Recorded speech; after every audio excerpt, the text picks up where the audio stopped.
Well, we love when we have a full house, so thanks everybody for being here. The time is 7:02, and we are back in open session. And the first thing we'll do is rise for the Pledge of Allegiance, please.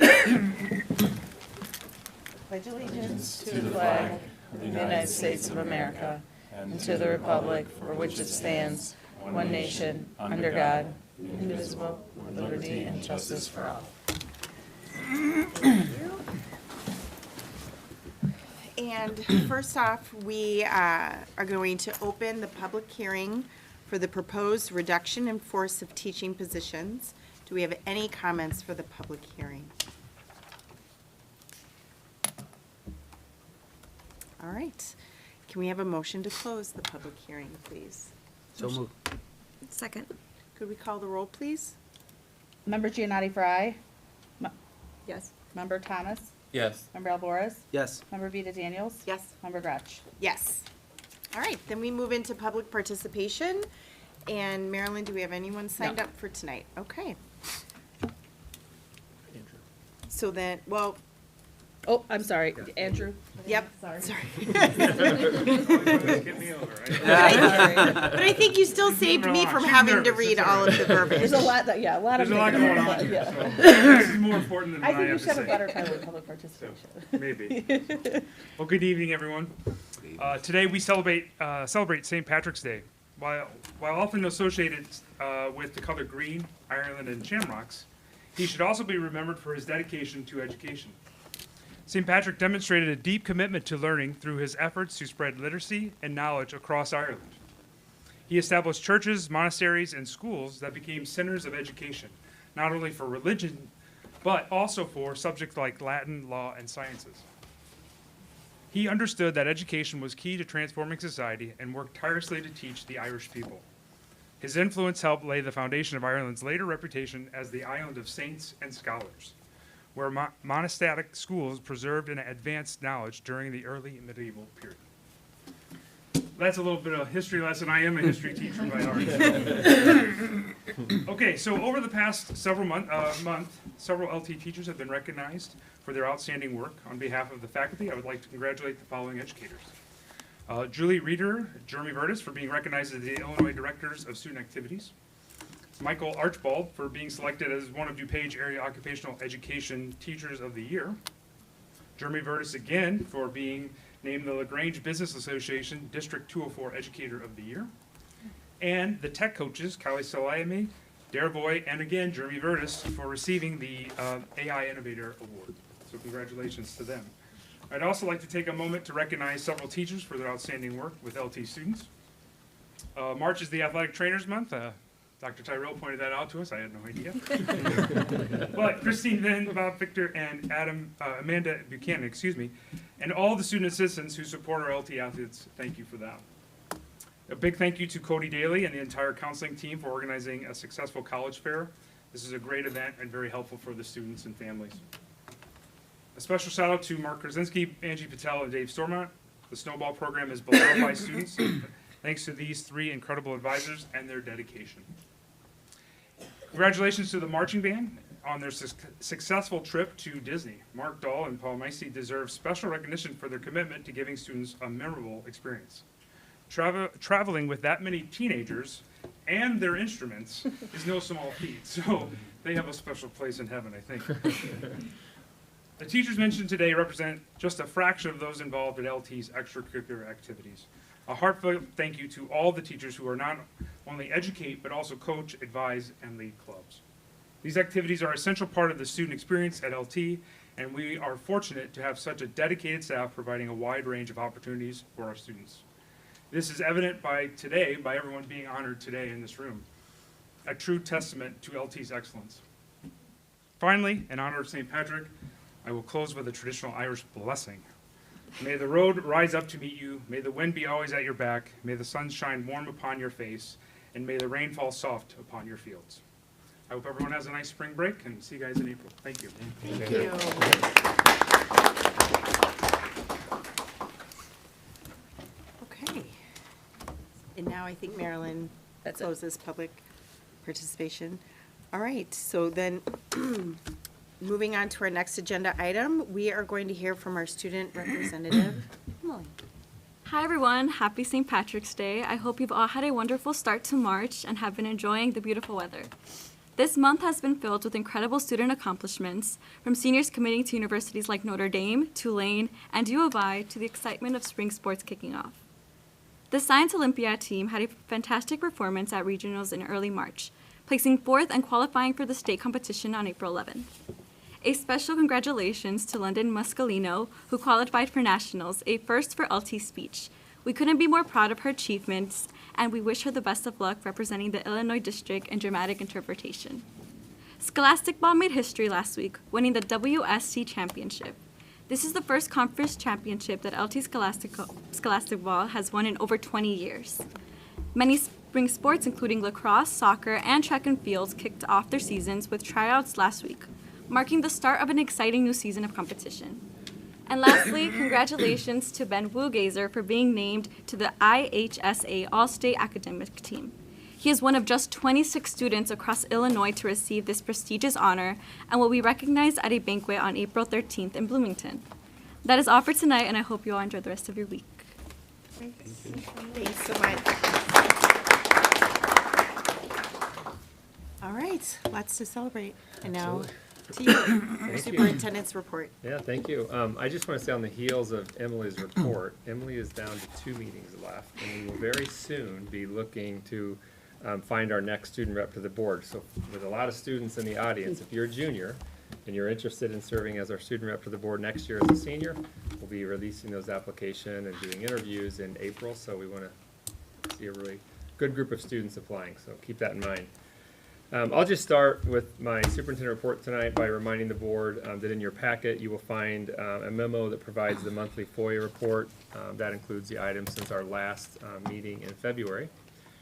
And then the most exciting part of my superintendent report tonight is we want to honor some students and some families who are here from 2 different clubs. So first, we have a group of students who participate in the Exemplary Student Research Program at Argonne National Lab that we were going to recognize. And then we also have some students from our Pollinator Garden Club. So we will stand up and do that now.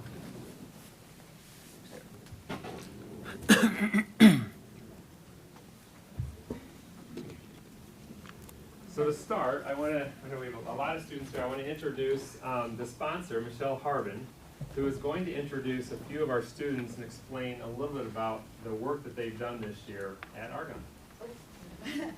Hi, everybody. My name is Michelle Hervin.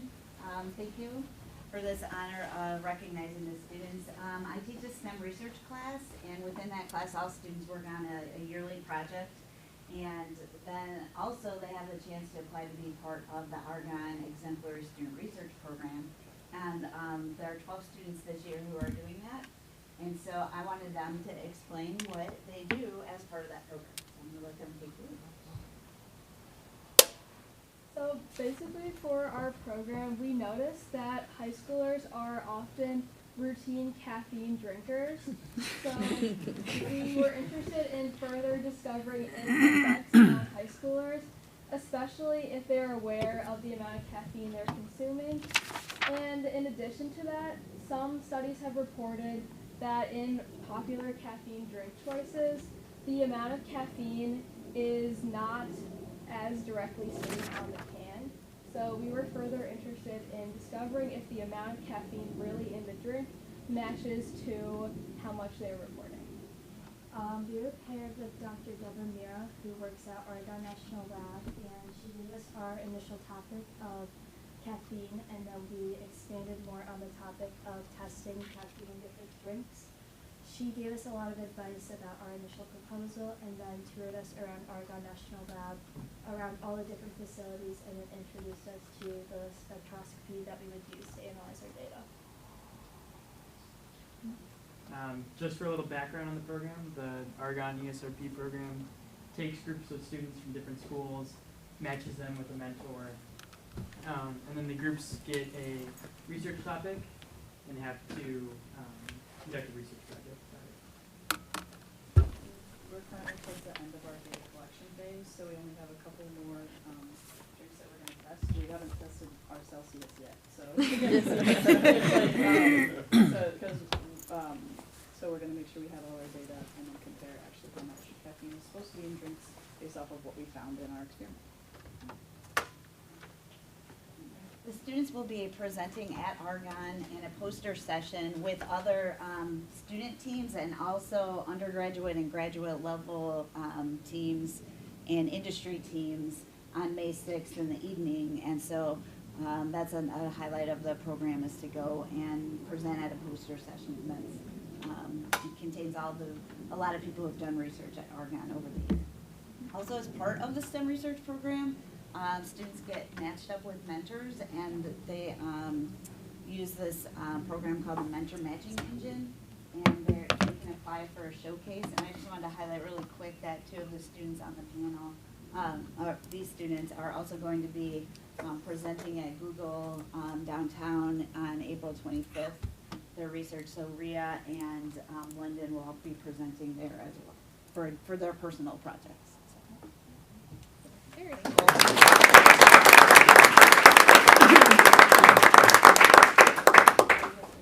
You know, we're fortunate at LT to be in such an awesome area, you know, when it relates to having partnerships with our community, and this is just a great example of being able to partner with Argonne to help support our students and give them some amazing, really real-life experiences. So always want to share our appreciation with Argonne and our community. So let's recognize first our sponsor, Michelle Harvey. Thanks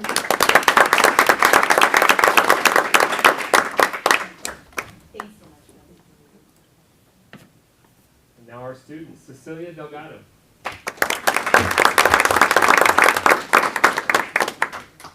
Caitlin Duffy.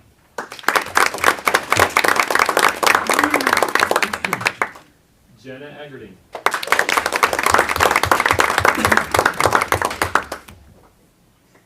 Andrew Payne.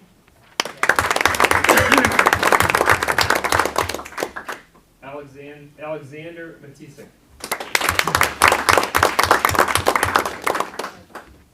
London Muscolino.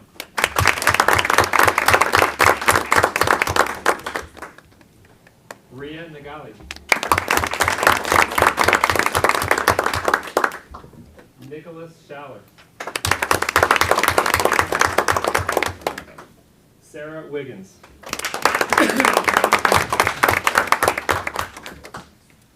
How about a round of applause for all of them?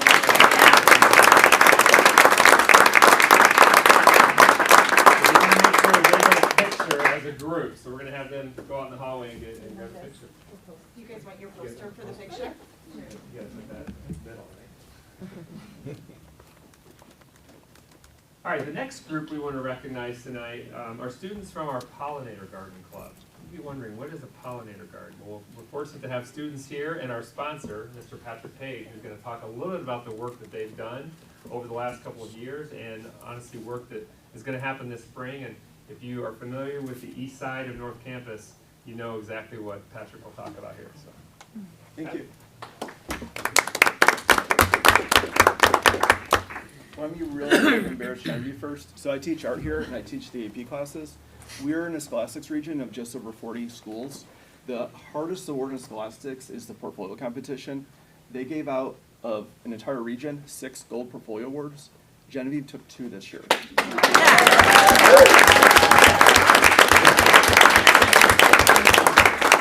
It was really easy. She was done early. No sweat. Totally unexpected, the whole thing, no caffeine. So pollinator garden. So we're in a big crisis of biodiversity right now. And you can look at stats, but the easy way to visualize it, if you go to the Westchester Marianos, right across the street from that is the Wolf Road Prairie. This whole area used to look like that. This is the only remnant left of what this whole area used to look like.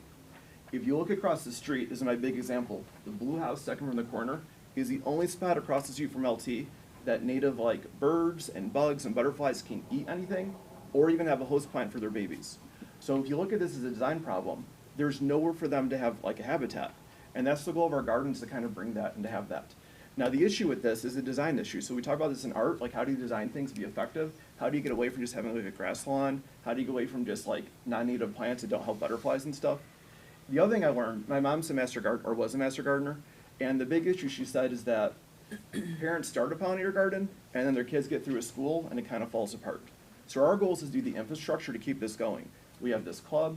Adam helped us start a summer school program or a camp last year to take care of it. It's not just these guys. We had other groups like environmental science classes, Chris Bass with his English class. We have a ton of people involved. My advanced drawing and painting class, everyone in the class helped plant a bulb outside. So we're getting everyone involved with this, trying to make a difference. And the cool thing about this issue is it might seem abstract, but the solution is in your yard. So like you want to save the rainforest, and you should, but you can live in a prairie. You can't live in a rainforest, but you can live in a prairie. Everyone did this in their yard. You can solve this problem. So that's our goal. And a cool historical tidbit for Ed. The biology courtyard kind of precedes us in this. And the cool thing about that, when I did school history, we're working on school history, I found in the 70s, there's a letter to the editor, they started to preserve the Wolf Road Prairie, and this old guy wrote like, hey, it was ruined, it's supposed to be housing development, it wasn't original. They tore it down to build a subdivision, they put it in sidewalks, and then it grew back. The cool thing is, one of the teachers, or one of the people involved in saving the Wolf Road Prairie was Joe Halbeck. He started the environmental science classes here, he started the biology courtyard. And it's not best practice now, but the original plant starter courtyard came from that prairie. So it's a neat historical and genetic connection that no one else can equal. So thank you to these guys for their work. Oh, Megan's supposed to give you handouts about the garden. He did say a lot of knowledge, so we wrote it And you down can on a show piece the of paper pictures. if you guys want it. Yeah, Yeah. and it's You guys cool. can pass these around. Our Sure. first bulb started blooming on Thursday last week, and we bloomed all the way through December Yes. last fall, These which are is not photos good. from our but- garden when it's Yeah. actually like blooming and stuff, not in the dead of winter. But it's gonna look like that very, very Yeah. soon. It's gorgeous. And you will see them working out there almost all year round. Someone's out there. Yes. Oh yeah, turn around and show everyone. So we take care of everything. So we as students design these shirts, we print them, that's how we pay for pretty much everything. So start to finish, we take care of all of that. These designs were made by students here, so I know Genevieve's working on some, so hopefully this Yeah. year we're gonna be able to have some stuff on it, on the circle, because I graduated already. So, but it's really cool being able to like walk around and see like, not just that like street connection, but also like, the art and stuff like that. Yeah, thank you guys for your work. It's very cool. So now we want to recognize the group, and we'll start with the sponsor, Patrick Page.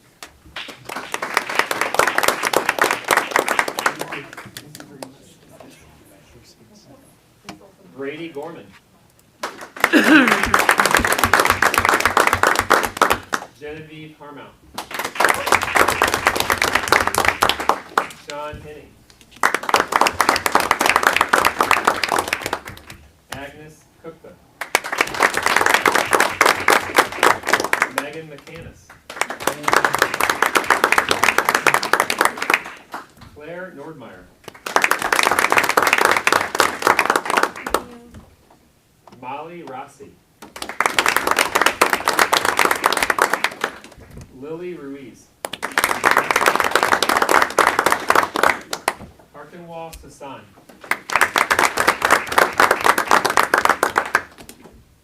And Brody Stauber.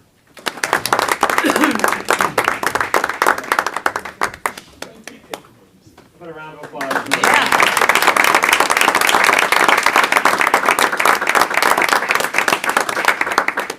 Two weeks ago when it was 70 degrees, we're like, this would be great to honor our kindergarten kids. And yesterday when it was snowing, we were rethinking that a little bit. Quite spring yet. We'll have you guys step out in the hallway as well and take a good group picture.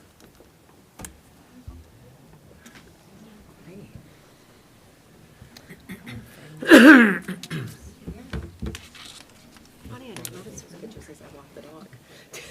Right. It's got a different vantage point. It's very real. My backyard could use some. All right, and of course, our celebrations are not over, so it's my honor to present our quarter 3 Vita Plena Award recipient for the school year.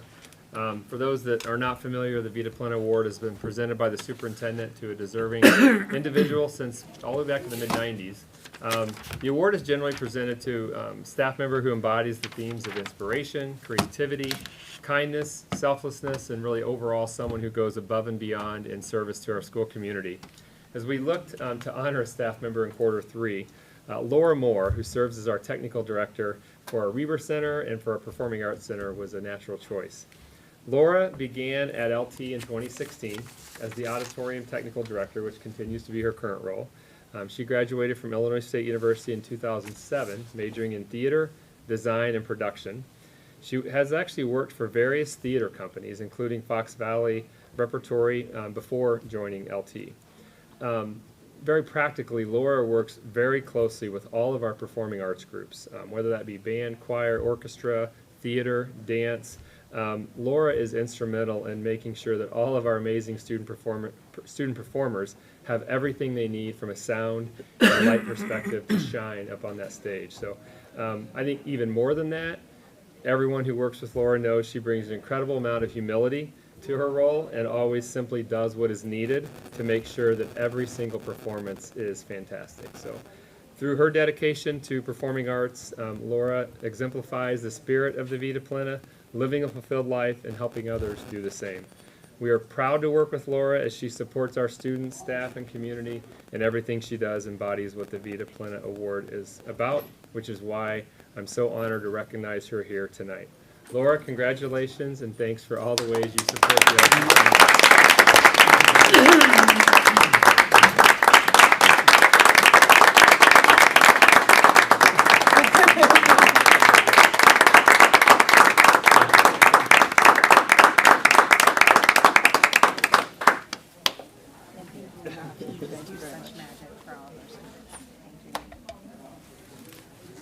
You should introduce your family. This is Marie, and this is my husband, Al.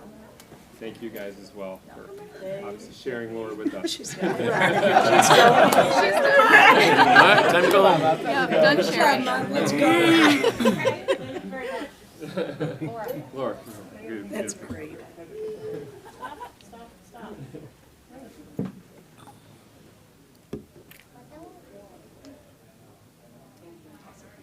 Congrats, Laura.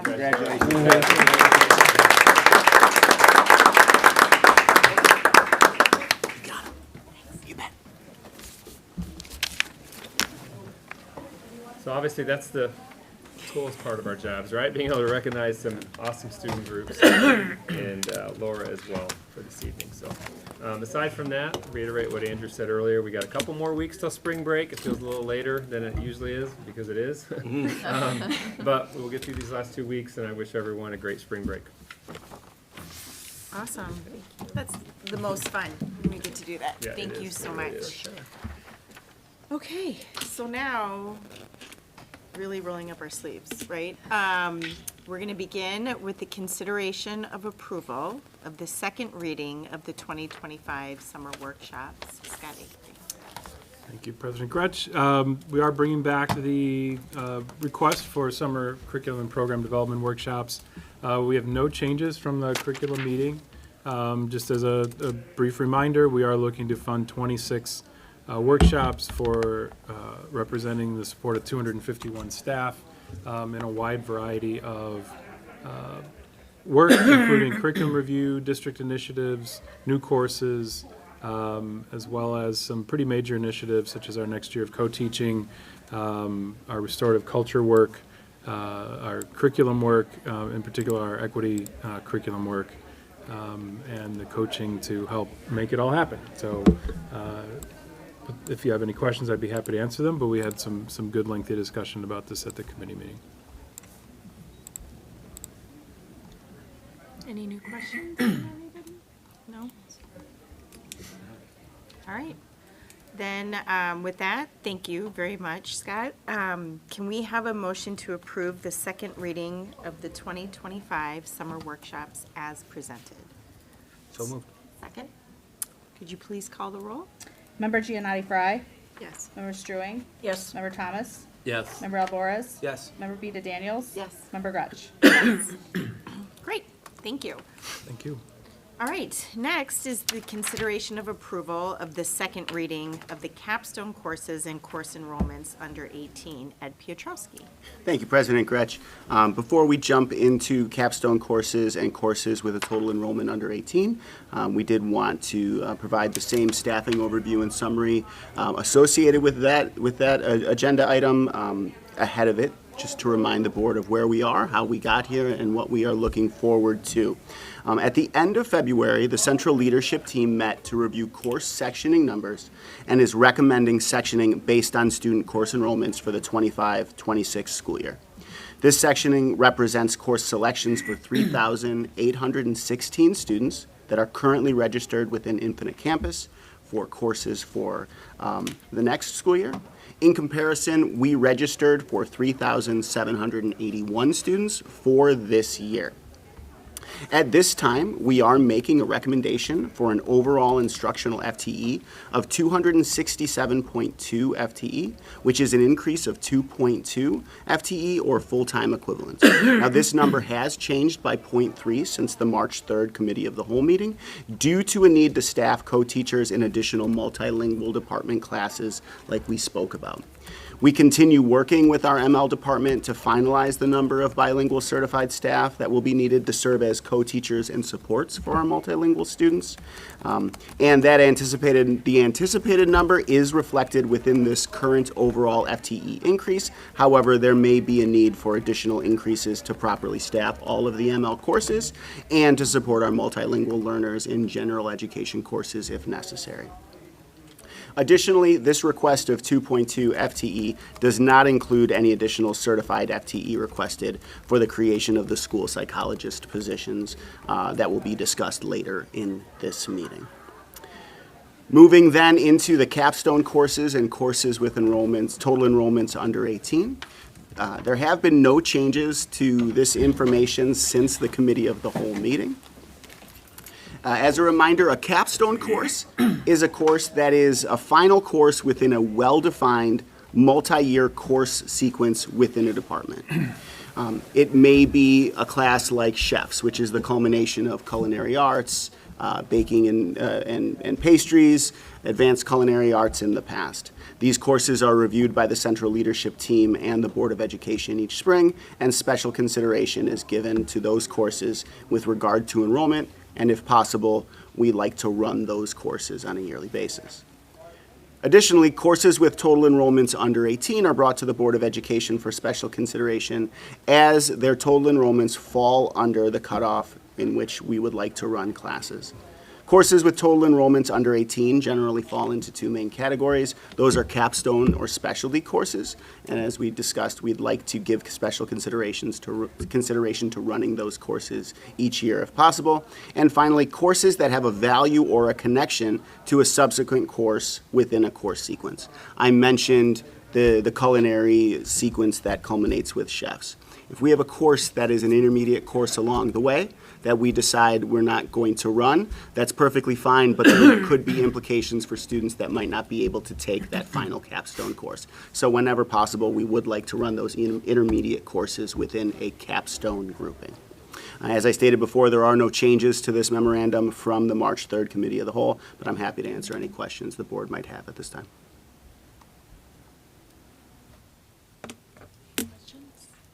I just think it's great that we're keeping the classes. I think it's so important for the students that are taking them and have put so much into it, so. Thank you, absolutely.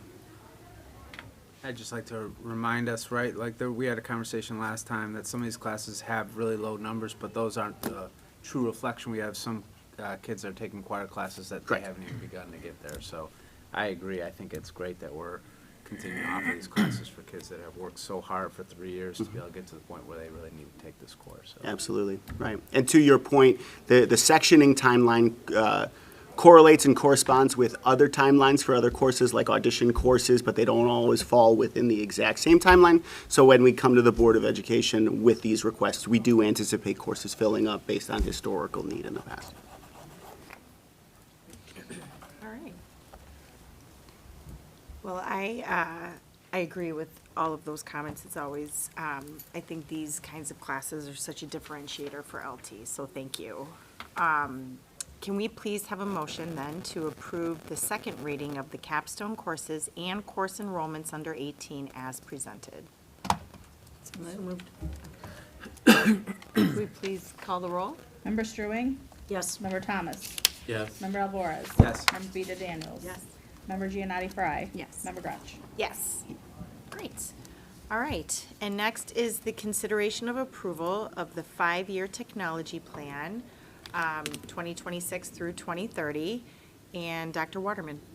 Yeah, I'll just kind of briefly say, the board talked about this a couple weeks ago, but this was work that really started back in August. The previous 5-year technology plan will sunset at the end of this year, so our team started at the beginning of this year collecting feedback, focus groups, really gathering input towards what did the next 5 years look like. And again, this isn't meant to be a detailed document saying everything we're going to do, but rather serve as a guiding, sort of a guiding document to make sure that we're meeting the needs of our students, our staff, and our community as it relates to technology. So as we talked about last time, it kind of outlines that vision. It outlines some broad goals as well, and also aligns to the National Educational Technology Plan, which I think is important. And so with that, I'll kind of open it up to Scott. Anything else to add to that, or Ed? The only thing we added from the first reading is a single page that includes the vision and the 7 goals. So sort of a short, more publishable version. But that people could then at least refer to. We found that in previous versions, Marilyn asked me to share previous versions of tech plans with her. They're rather lengthy and not all that able to be used. So hopefully this will be more useful.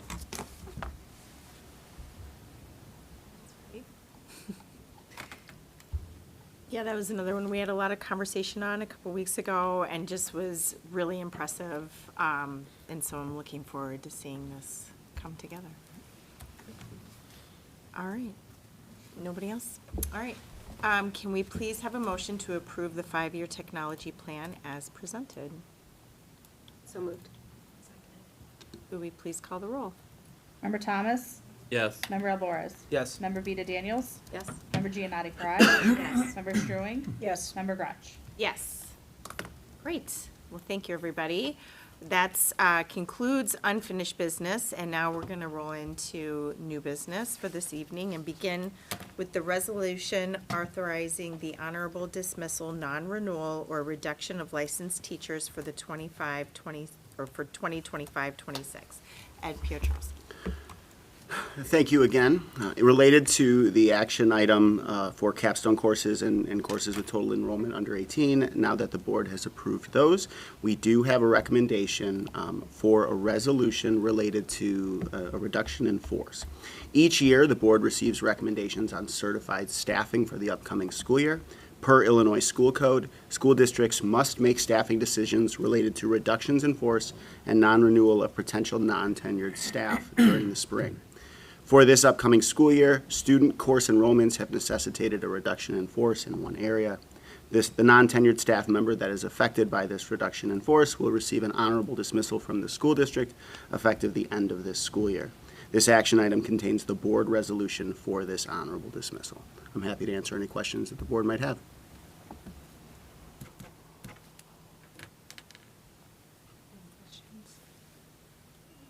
Pretty straightforward. Okay, then can we have a motion to approve the resolution authorizing the honorable dismissal, non-renewal, or reduction of licensed teachers for 2025-26 as presented? So moved. Second. Could we please call the roll? Member Alvarez? Yes. Member Vita Daniels? Yes. Member Giannotti Frye? Yes. Member Strewing? Yes. Member Thomas? Yes. Member Grutch? Yes. Thank you. We're going to stick with Ed for the instructional aid paraprofessional staff employment recommendations for 25-26. Thank you. At the same time that the district is making staffing decisions for non-tenured certified staff, we undergo a similar process for all first-year paraeducators within the district. Per the negotiated agreement, all first-year paraeducators are released from their contract at the conclusion of the school year with recall based on staffing needs that are historically finalized over the summer. This year, we have 13 first-year paraeducators. These staff members were all notified at the beginning of their employment of this process, and should there be a need to recall all first-year paraeducators based on staffing needs, we will recall in order of their seniority and start date within the school district. I'm happy to answer any questions that the board might have.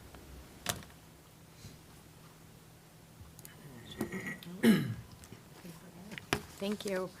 Can we have a motion to approve the instructional aid paraprofessional staff employment recommendations for 2025-26 as presented? So moved. Second? Will you please call the roll?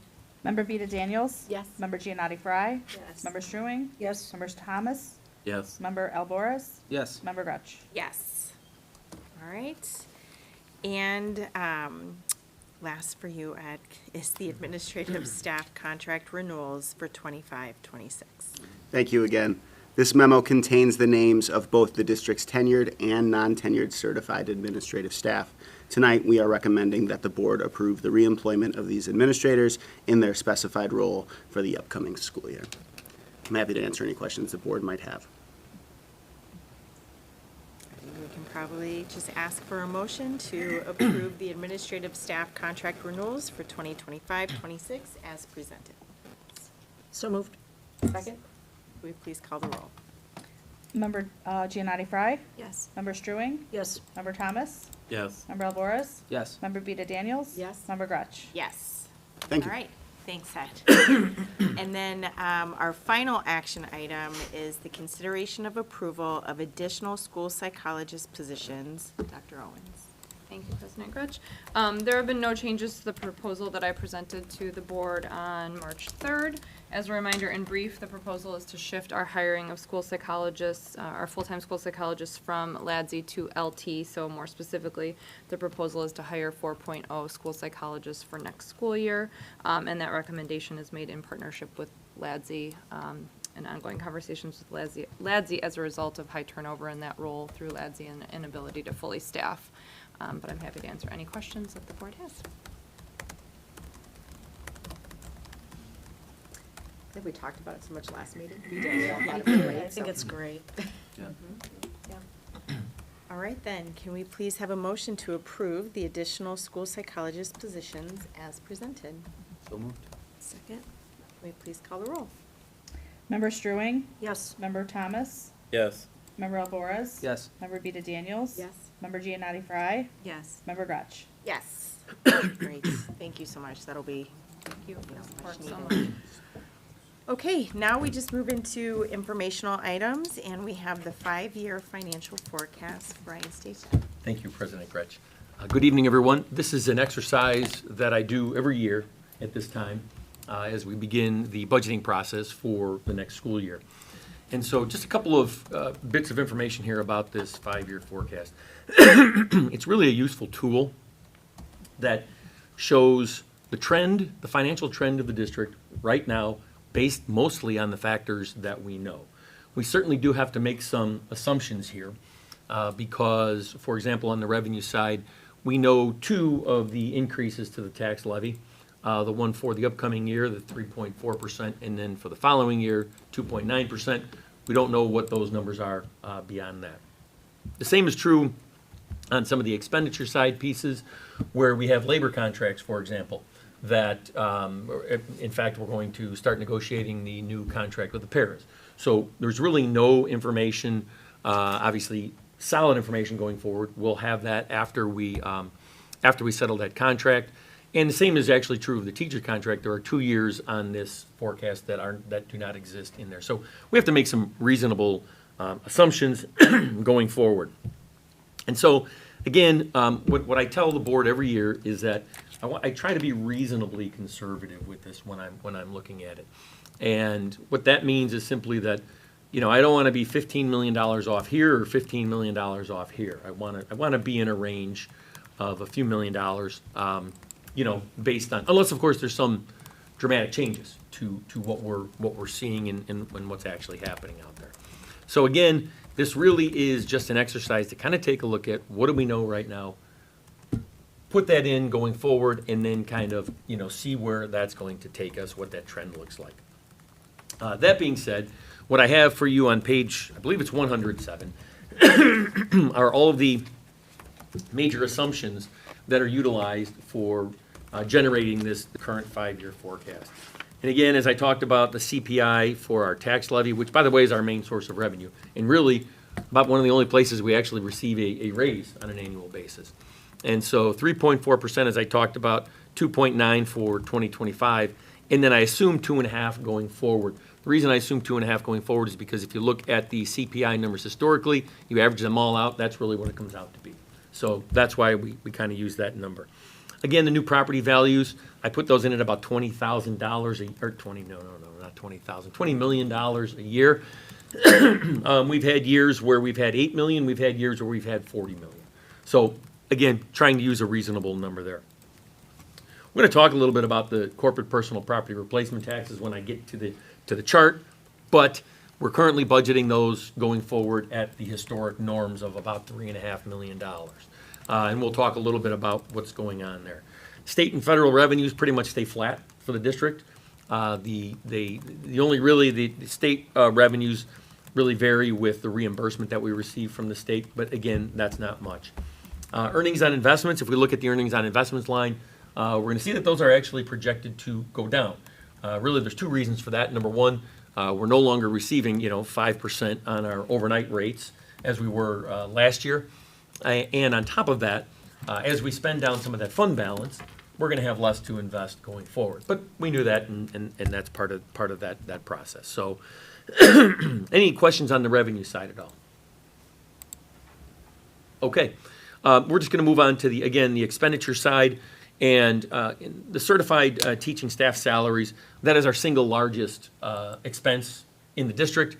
And so really what we do is we take the scattergram of where everybody's located, move those forward each year for the next 5 years, and then we also factor in the retirees. So as they come out, we put new people in. We keep the FTE number the same, but we factor in these new people, and they're generally at a lower step and potentially lower education level than the people who are leaving. So we factor those in.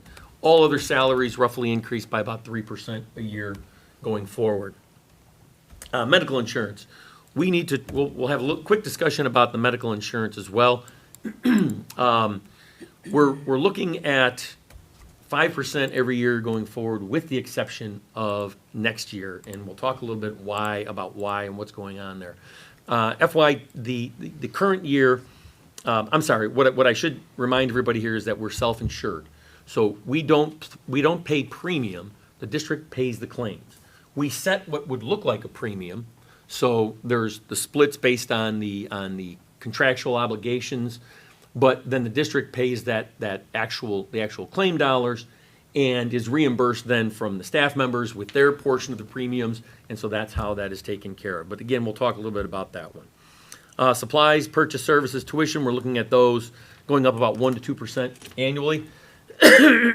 And then, as we always have in the district, capital outlay, capital projects, and non-capital equipment, we will adjust those annually to fit the budget so that we are presenting a balanced budget to the board. Any questions on the expenditure side at all?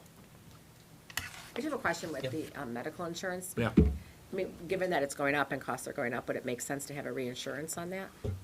Like to get, like you self-insure up to a certain amount? We do. You do, okay. We do, yes. We Okay. have stop of loss. We have liabilities. stop loss insurance that has an attachment point of $200,000. So any claim that reaches $200,000 then goes into the stop loss level of insurance. Any individual claim? Any individual claim. But what if there was, like, I'm just looking, like, maybe instead of like the individual claim, because you could have something that could be 200,000, but you're getting a bill from like the physician, you're getting a bill from the surgeon, you know what I mean, all those different pieces, or the surgery center, whatever that might be. Well, what about if there's like so much, like we're capped to a certain amount, so that our liability would be limited? Well, I mean, essentially, like if you pay over $1 million, I don't know, just making up a number, but over $1 million total, then you would kick that in. so different level. I see what you're saying. So like a reinsurance essentially Right. for the total pool, Correct. which we don't have. I don't know what that would cost in terms of, I mean, it's certainly something we could potentially look at. We've never had it, but it certainly is something I suppose we could look at and take it, I would just be curious, because like, I feel like that's such an open-ended liability if it increased, you know what I mean? And I know you're giving another year to assess whether it's an outlier or a new norm. Yeah. Really, that, from my perspective, looking at it as a board, what if it's, you know what I mean, like when we're and every penny counts, like if we had a really high claim year, let's just say that was an extra 500,000, we weren't, or $1 million, that's pretty substantial going into like, when we look at like capital improvements and things like that, where, Yeah. You know, that's where I would imagine that overage, if we didn't budget correctly, would come from that. Not that it was an error on your part budgeting, because it's so unknown. Right, correct. I mean, I just want to make that clear. Yes, understood. What I can tell you, I don't know what the cost of that would be, and whether there would be value to it in the sense of looking back historically in the program, you know, if there was some attachment point for, I'm gonna make up a number, $9 million, right? So the district goes through $9 million, and then everything gets tossed back into this, reinsurance pool, essentially. I have a feeling that would cost quite a bit of money. The reason I said, now I don't know that for sure, but I do know that our stop-loss insurance at the $200,000 level per person is close to $1 million a So year. it's per person, not per incident. That's, I think, different. So you Yeah. were saying it was $200,000 per claim, but it's per person per year? It's essentially, yes, but I'd have to go, no, if you look at it, it's per claim. So if you have an individual who has a medical condition, and they get to an attachment point, they hit $200,000 on that claim, then that goes into the reinsurance, essentially. But I guess what I'm not understanding, it's just, like, when you say a claim, to me, that would be like, I'm getting my tonsils out, that's a claim. Correct. Okay, so if that all of the medical going into getting your tonsils out, total 200 from that incident. Right.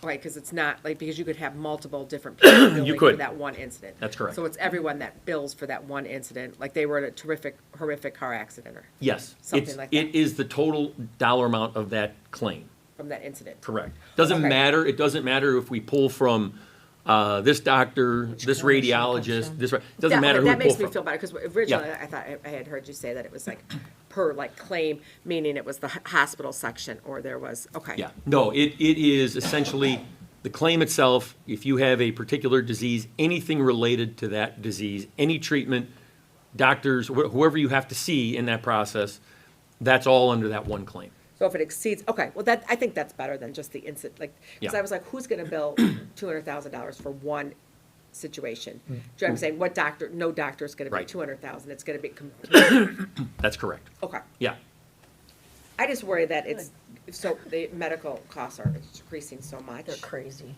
That, are we putting ourselves at a liability for that? Would be my, as a district, for everybody, that it's just so much money. yeah, it's a fair question. What I can tell you is, and why don't we, let's just jump into that and let's talk about it, right? So if you go to page 108, all right, this is the culmination of everything that, all of the input, all of the spreadsheets that I utilize to then bring this to that 5-year forecast. So if you go back, on the left-hand side of the page, first of all, you'll see in the rows, you'll see each one of the individual areas where I break it out. So on the revenue side, that property tax, corporate personal property replacement tax, earnings on investments, so on down the line. Same thing is true when you get to the expenditure side, salaries, employee benefits, purchase services, supplies, all of those are broken down. And then if you go to the columns, beginning in column C, then E, G, and down the line, you'll see FY 20, 21, 22, 23, 24. Those are actuals. So those are actually what was reported on our annual financial report, okay? And so that shows you exactly what happened in each one of those categories. And then in the middle, you'll see current budget, which is the fiscal year FY 25. And so that shows you what we currently have in the budget for those items as well. Now, that doesn't mean that all of that's going to be spent, and it doesn't mean that this is the actual. We'll figure out the actual probably as we present to the board for FY 25, November, December of 25 essentially is what's going to happen, even though the fiscal year closes June 30th of 2025. So we'll have that information, in November, December at that point. Then we project forward for 26, 27, 28, 29, and 30. And so that's where you see the culmination of all of those assumptions going forward. And so let me just, again, on the revenue side, there's a couple of points. As I said, I brought back down that CPPRT number to $3.5 million. It's quite different when you look back at FY 22 and FY 23, where we had $10.7 million and $11.1 million in revenue. Last year was 6.7. This year we're projecting about 5 million, and we think that's going down to about back to that historical norm of about 3.5, starting with next year. Again, you also see that reduction in the interest earnings going forward as well. Other than that, there aren't many changes to the revenue side. And again, you see when you look at the property taxes, that's where the majority of our money comes from, and really where the raises for the revenue side come from. Any questions on any of that at all? Okay. Then let's go on to the expenditure side. And here is where we're at. Obviously, I have the red lines with the employee benefits right now. Now, that employee benefits line includes all of the medical insurance, so medical, dental, vision. It also includes TRS, THIS, IMRF, Social Security, and Medicare. So that's a combination of all of the employee benefits that the district would pay out for the employees during the year. It is mostly driven by the medical insurance. And so the reason I have that in red is because if you look back at the historical here, we do tend to bounce around based on, really, it's that medical insurance piece. My concern this year is that, and I'll be bringing this back to the board, we'll be talking a little bit more about this with I'm going to amend the budget for this year. This was not the original reason I was going to amend the budget. The original reason was because we added the projects for the summer coming up and need to put money in there. But the issue here is that as I'm looking at this particular number, the medical insurance right now, our budget essentially was used at the end of February. So, and that's about $7.5 million. We still have March, April, May, and June to go. And so this is something that I recognized as we were looking at the week, we receive a weekly invoice, essentially from Blue Cross, and I could see immediately from the start of the fiscal year that our numbers were up. Now, that doesn't mean that they're going to stay up. You have to follow that because that can change week to week, month to month. And at least to this point, we've consistently stayed pretty high in terms of those costs for the medical claims. Now, I have never seen I've been here 11 years now. I've never seen an increase in 1 year the way that in what we're seeing right now. So the question becomes, is this an outlier year? Which I suspect it probably will be when it's all said and done. But that doesn't mean you can't have another year like this next year. That doesn't mean that the medical claims can't go down because of the individuals on the plan. The actual medical conditions can change. And so there's really, Jill, kind of as you point out, there's some volatility to it from year to year depending on what happens. And again, as I said, this is, in my 10 prior years plus this year, this is the worst year I've seen in terms of those medical claims. So it's something that we're going to have to keep an eye on. And that's why I bumped that number up quite a bit, as you can see, to that $13.7 million for next year. I'll be working with our insurance brokers to take a look at this and kind of see what we anticipate going forward. Again, we're not going to talk about here the individual claims and claimants and what the issues are, but we do look at the number of high claimants that we have every year, and so those typically are above $50,000, and right now we're running a little bit higher on those numbers this year as well. And then of course it depends on what the actual medical conditions are. Those matter also in terms of total cost. So it's something we're going to have to keep an eye on, especially for the remainder of this year to see where we fall, and then have to do some projecting for the following year. And again, I think what we have to keep in mind with what's important for essentially being self-insured is that, the district essentially, if we have a good year, right, where let's say we budget for $7.5 million of claims, and we only end up with $6.5 million of claims, well, that's money that we keep, right? We didn't pay it to an insurance company, like a first dollar insurance, where they take it, they're not going to give you a refund. Right. It's similar to your homeowner's insurance. You pay your homeowner's insurance, and then if you don't have a claim, it's not as though they're giving you a refund every year because you didn't utilize it, right? So that's the same concept here, where we keep that money. Now, on the backside of that, you can also have a year where you say we're budgeting for $7.5 million, claims are $9.5 million. That can happen also. So I suspect if you look at it over time, you'd probably even out, as you kind of go across the board. But again, something to keep an eye on this year. And I'll be bringing back to the board, when I do bring back the amended budget, we'll definitely be adding some dollars to this line item to make sure that we're closer to where we think we're actually going to be. Brian, can I ask a quick question? I don't know if you are even capable of answering it at this particular point, but do you see where you're at right now, looking at this increase in the claims as an increase in number of claims? Or do you see it as an increase in number of people that are being put on the policies this year, or? Yeah, no. Or is it an increase in the fees? No, it's not related to the number of people generally. I mean, we're not adding a large number of people. That number is pretty stable. And remember, we're also in a pool, an insurance pool with LADSI. So they're in that medical insurance pool with us as well. But there's not been a large number of dependents or employees added to the plan. And the premium is driven by what we think our costs are going to be. So it's not really that piece either. It's just the claims is what it comes down to. And I'll bring back some more information for the board. We'll look at, without getting into the details that we can't get into, we'll look at like the high claimant numbers and that sort of thing, and we can kind of talk through that. And again, we'll have to make a projection for next year. That's why you see this number in red, and that's why you see it much higher than what we've seen in the past. Again, that doesn't mean that next year is going to be the same way. But it's something we have to keep an eye on and take a look at. Understood, thank you. Sure.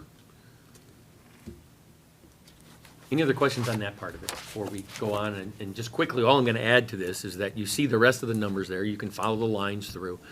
And then you have the green section there. The reason I put that section in green is just so the board knows that this is the area, not so much with the technology piece, but with the non-capitalized equipment, the capital equipment and capital projects. If you kind of combine those two, so in the first year, $1,007,000 and $650,000, we'd have about, $2.4 million to spend. And we adjust that number annually so that, again, that as we talked about earlier, that we have that balanced budget. And so there are years where it's more. So you go into the next year, we're up to $2.4 million potentially with that, with the capital and capital projects, capital equipment. And then we kind of bounce around depending on the year. And so that is, again, just we make that fit to adjust so that, if you look at the bottom there, you see small surpluses, and we are not presenting the board with any deficit spend for, essentially the operating expenditures. Although the capital really isn't considered to be operating expenditures because they're really mostly one-time expenditures. However, every year we're buying capital equipment, we're buying non-capital equipment, and we're looking at projects that we have to get done as well. So that being said, I guess overall my summary would be, with the changing of those numbers for the corporate personal property replacement taxes, that's a big change in terms of what we're seeing. But all of my colleagues, counterparts at other districts, we're all in that same boat, and the information we're receiving is start budgeting back to your normal historical norms going forward. And then, of course, look, the interest earnings are certainly kind of a guess because we really don't know what that's going to look like going forward. But again, we think it's reasonable to think that we'll be in that ballpark of where we are, just because I think those interest rates are, obviously, we know they're coming down slowly. And on top of that, again, we'll have less money to invest long-term as we go forward. But I think we're still going to be fine. I'm not terribly concerned about that. But overall, we're still in a good trend at this point. We just, with that, like I said, with the medical piece, we're going to have to keep an eye on that one going forward. A question. So if the board approved like 10 million to go out of the fund reserve, yeah, like I don't see that like reflected in the fund balance. Thank you for mentioning that, Michael. I did not pull that out of here And the reason I didn't is because that gets pulled out of the capital projects fund. That is not one of the operating funds. And so the point of this exercise is to look at, without that capital project fund that we know we're gonna take the money out, right? And we're gonna put it over here and then we're gonna spend it. It's not truly part of our operating expense, because the operating expense is the ongoing salaries, benefits, all the pieces you see here. And that's kind of when I went back to and I'm saying, look, the ones in the green, not so much the technology, but the other ones in green, we can adjust those as well. So it's not reflected in the fund balance, but essentially, really what if I was gonna put a line in there to say, look, we're gonna take out this fund balance number, you'd have about $18.5 million that would come out of that fund balance number at the bottom. Because we've committed to $5 million for the ongoing projects and about $13.5 million for the upcoming projects. Again, thank you for pointing that out. But again, I don't generally run that through this exercise because it would inflate our expenses by, the dollar amount, the $18.5 million. And those aren't truly operating expenses, if that makes sense.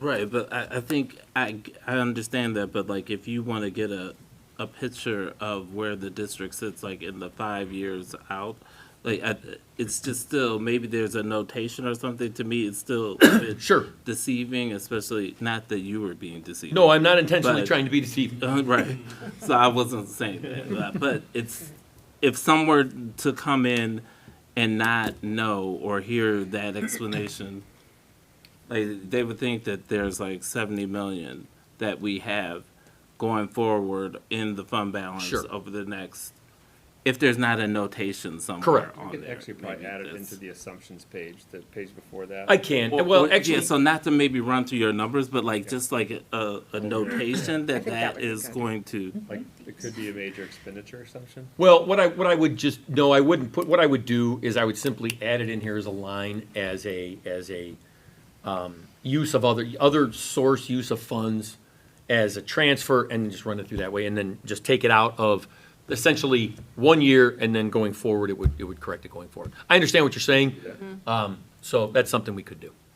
Okay, thank you. Sure. And what's nice is then you can kind of see over then, after that happens, but we can see, because I was sitting here with my calculator, I'm like, this isn't right. Yeah, no. Yeah, correct. So thank you for Sure. explaining that. Sure. And then one other question, and I know I asked it before, and it has been explained that we could, so given where we are with the Department of Education, and then the 1.5 million that we have in like Title I, Title II. Yep. Or Title III funds. Yeah. That could be not this year, but in the future cut.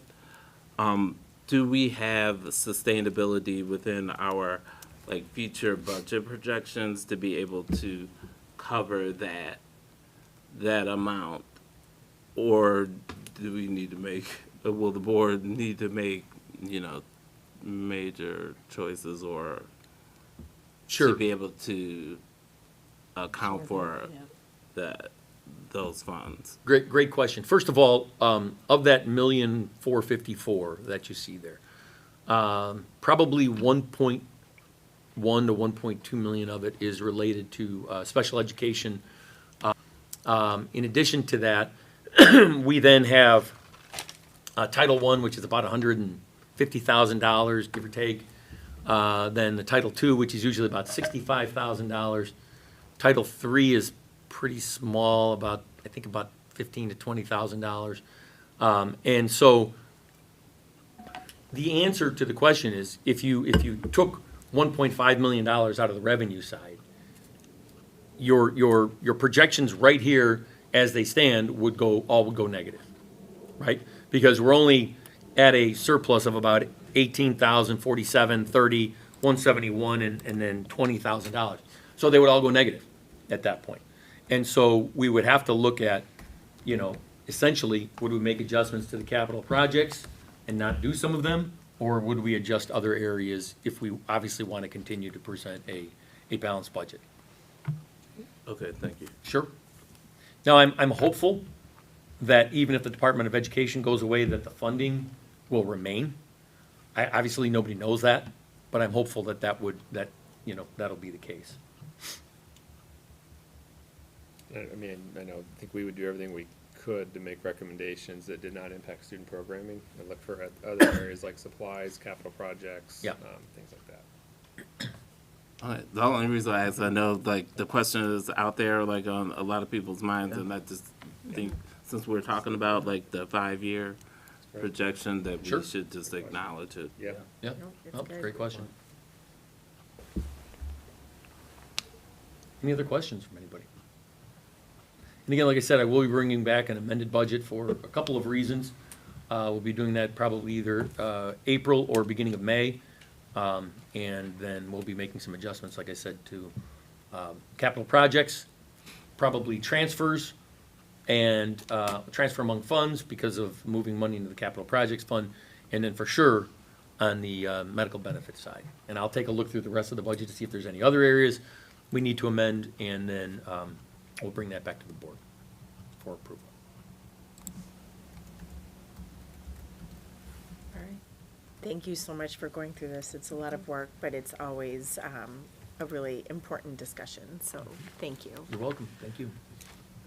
Okay, that concludes our new business for this evening.